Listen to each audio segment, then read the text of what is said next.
Assalamualaikum warahmatullahi wabarakatuh. Selamat pagi teman-teman. Kali ini kita akan belajar unit kompetensi menggunakan perangkat lunak pengolah kata tingkat dasar. Oke. Sebelum kita masuk ke perangkat lunaknya, ada hal-hal yang perlu kita pahami.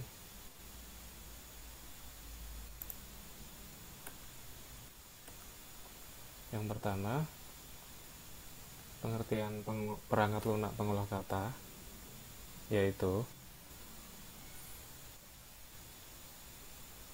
suatu aplikasi yang difungsikan untuk mempermudah pekerjaan yang berkaitan dengan dokumen, mulai tahap pembuatan atau penyusunan dokumen maupun dalam penyuntingan atau pengeditan dokumen.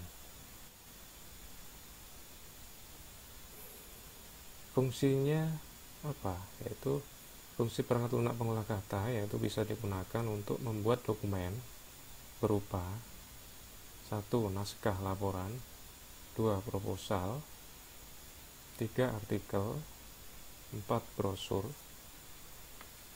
5. Booklet, 6.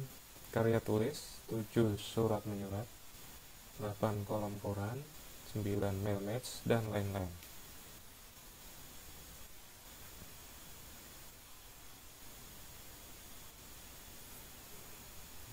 Selanjutnya, macam-macam perangkat lunak pengolah kata. Yang pertama, Microsoft Word atau Microsoft Office Word. Microsoft Office Word adalah produk dari Microsoft. Kita tahu bahwa aplikasi ini sering banget kita lihat dan sering banget kita gunakan. Kemudian ada juga LibreOffice. LibreOffice ini aplikasi yang gratis, bisa kita download dan kita gunakan tanpa harus berbayar. Kemudian ada juga iWork.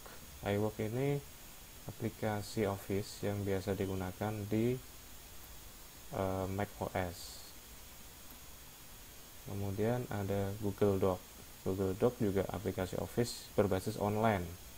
Jadi kita bisa mengetik atau membuat sebuah dokumen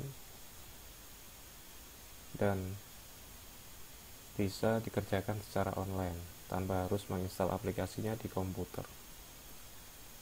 Kemudian ada lagi OpenOffice.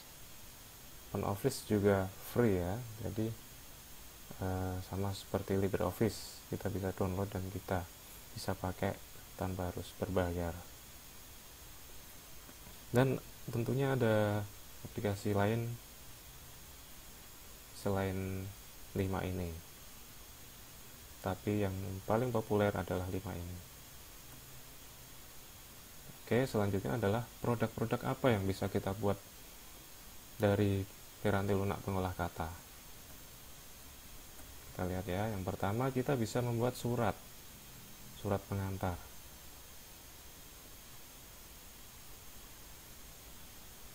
Kemudian kita bisa membuat laporan. Ini adalah contoh laporan tesis ya, bisa juga skripsi, bisa juga laporan-laporan yang lain. Terus kita bisa membuat formulir, bisa formulir pendaftaran atau formulir-formulir yang lain yang bisa kita tambahkan tabel-tabel, kolom-kolom, atau kotak yang bisa kita tempelkan foto nantinya, atau sebuah space yang bisa kita isi dengan tanda tangan.